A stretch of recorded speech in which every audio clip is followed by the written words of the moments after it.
Добро дојдовте на Слободен печат, започнуваат вести.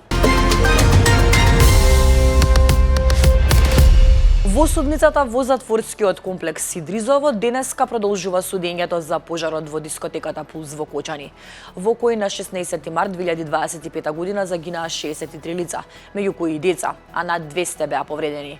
По воведниот говор на обвинителството на претходното рочиште, процесот ќе продолжи со произнесување на вина и воведни зборови на одбраната.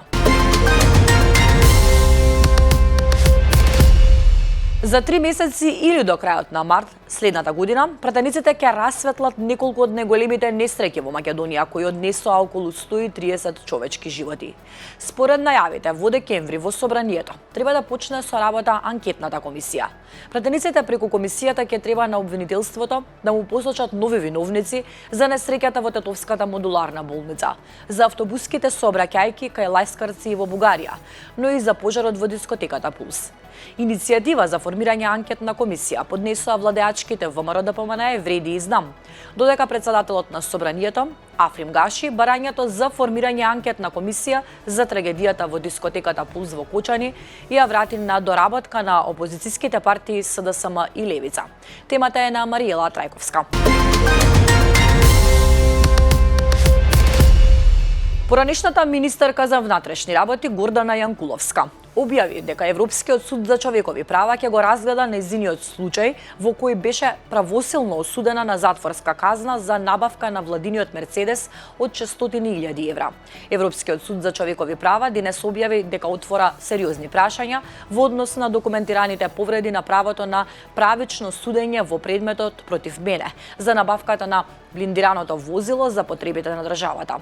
Овие прашања не се само потврда на целото беззаконие и бескрупулозност на институциите на претходната власт во правосудството во однос на мене лично, туку и потврда дека токму тие инсталации беа најмоќната алатка за остварување на целите на таа влада. Иако поминаа скоро 5 години од поднесувањето на апликацијата пред Европскиот суд за човекови права, а јас издржав неправедна драконска казна и штетата која ја претрпев на приватен и професионален план не може да се надомести. Сепак сознанието дека од страна на Европскиот суд овие повреди се препознаени за мене е една мала сатисфакција, напиша поранешната функционерка на ВМРО ДПМН на социјалните мрежи. Јавниот обвинител Љупчо Куцевски изјави дека истрагата во која е осомничен поранешниот прв вице-премиер Артан Груби е практично завршена и дека се чека единствено на неговата екстрадиција. Како што истакна во гостување на македонската телевизија, сите докази се собрани, вклучително и финансиската истрага, но обвинителството не располага со информација каде се наоѓа Груби, бидејќи тоа не е нивна надлежност. Партијата на пензионери повторно апелира и бара од владата веднаш да го покачи утврдениот износ за бесплатно здравствено лекување во болница за пензионерите со мали примања. Владата мора да покаже поголема грижа за пензионерите, истакнаа од партијата. Тие додадоа дека постојаниот лимит е недоволен и не ги покрива основните потреби на оваа категорија граѓани. Бараме итно решение кое ќе им овозможи достоинствено лекување на нашите членови, порачаа од партијата.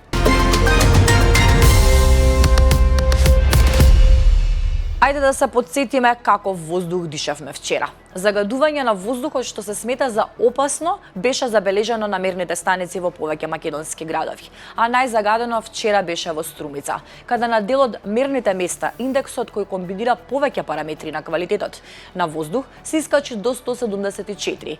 Незначително помалку загаден воздух вчера вечер диша и жителите на Тетово и Куманово, Битола, Кавадарци, Велес, Штип, како и во Скопје. Податоците покажуваат дека загадувањето почнало нагло да се зголемува во вечерните часови и дека главно се работи за екстремно зголемени концентрации на частичките PM2,5. Нашиот фоторепортер Слободан Ѓурик ја забележа атмосферата во Скопје.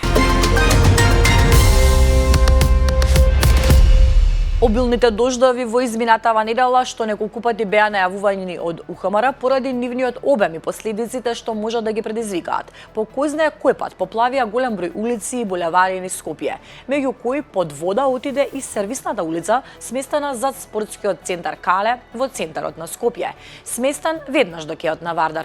Улицата, иако не е повеќе од 20 на метри и е сервисна, е единствениот пат за сите граѓани што одат кон службениот влез на спортскиот центар, како и огромниот паркинг зад центарот, каде што се паркираат стотици вработени во многобројните фирми во околината, каде што се сместени и канцелариите на јавното предпријатие Водовод, амбулантата Кале и многу други објекти. Темата е на Филип Николов. Маж на возраст од 42 години од Тетово, кој бил пријавен за исчезнат, вчера беше пронајден мртов во околината на градот. Телото било откриено во џип Ауди, а според првичните информации од МВР, мажот бил застрелан. Сопругата на починатиот вчера пријавила дека тој излегол од дома околу 18 часот и оттогаш не се јавувал на својот телефон. По пријавата полицијата организирала потрага, која денес довела до пронаоѓање на телото на нива во Тетовскиот регион. Полицијата работи на расчистување на случајот и утврдување на мотивите и околностите под кои се случило убиството.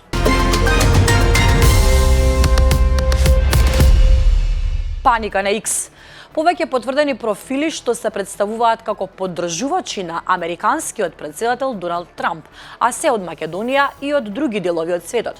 Преку ноќ почнаа да ги менуваат своите кориснички имиња, додека пак другите ги бришат претходните податоци или целосно ги заклучуваат, откако новата функција на социјалната мрежа X овозможи да се открие нивното вистинско потекло.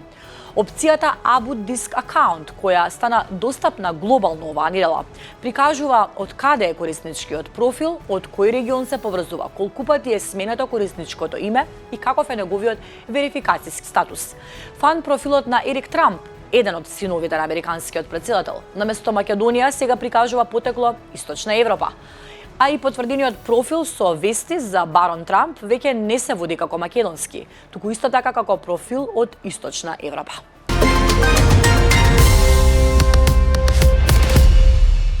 Новинарот Владимир Перев, кој се води како дел од бугарската заедница во Македонија, бил физички нападнат во Скопје, се вели во соопштението на бугарското министерство за надворешни работи.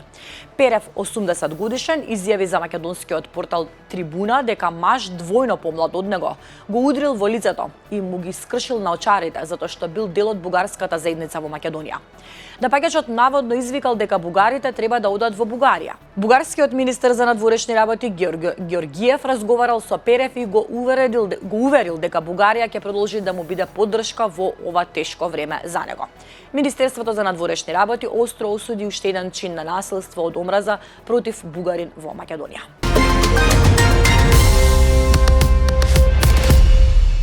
Најмалку 2 лица се загинати во руски напад на украинскиот главен град Киев, што се случило рано утринава, пренесуваат странските агенции. Нападот бил насочен кон стамбени згради и енергетска инфраструктура во неколку области. Во областа Днепоровски била погодена деветкатница, при што настанал пожар. Пожарникарите го локализирале пожарот, а спасувачките екипи ги пребаруваат урнатините за други можни жртви, соопшти Државната служба за вонредни ситуации.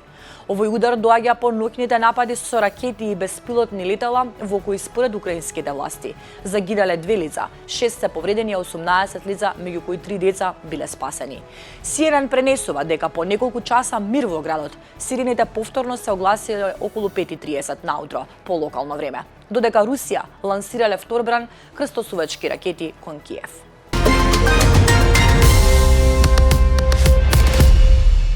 Украинскиот претседател Володомир Зеленски синоќа изјави дека предложениот мировен план, кој моментално се разгледува со САД и Европа, содржи правилни точки, но дека чувствителните прашања ќе бидат дискутирани директно со американскиот претседател Доналд Трамп. Во своето вечерно видео обраќање, Зеленски посочи дека по преговорите во Женева бројот на точки се намалил од 28 и дека во новата рамка се вклучени многу правилни елементи.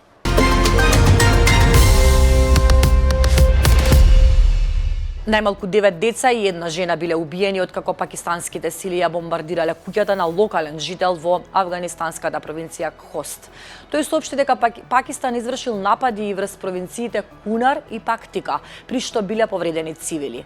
Нападот уследи само еден ден по војниот самоубиствен напад во кој беа убиени тројца припадници на паравојните единици во Пешвар, Пакистан. Пакистанската и афганистанската армија претходно се судрија во октомври, што беше најтешкиот вооружен инцидент од враќањето на талибанците на власт во Афганистан во 2021 година. Во тие судири загинаа десетици луѓе.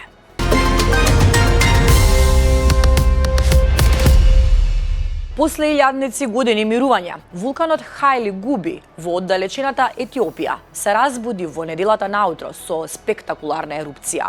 Околу 8:30 часот по локално време, експлозијата ја потресе пустината Данакил и испрати густ облак од пепел во висина од 10 до 15 километри.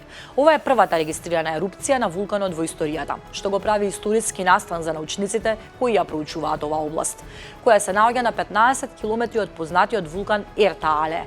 Драматичните сцени беа забележани со сателитски снимки, а првите фотографии беа споделени на интернет од професорот Сајмон Карн од Технолошкиот универзитет во Мичиген. За среќа, ерупцијата се случила во речиси ненаселена област, па затоа нема извештаи за повреди или материјални штети. И уште една информација, голема златна монета искована во 1609 година за шпанскиот крал Филип III ги собори рекордите и стана највредната монета во Европа. Уникатната златна монета со тежина од 339 грама е продадена на аукција во Швајцарија за 3,49 милиони долари. Овој уникатен предмет имаше почетна цена од 2,48 милиони американски долари. Гледавте вести на Слободен печат, повеќе информации побарете на нашиот сајт.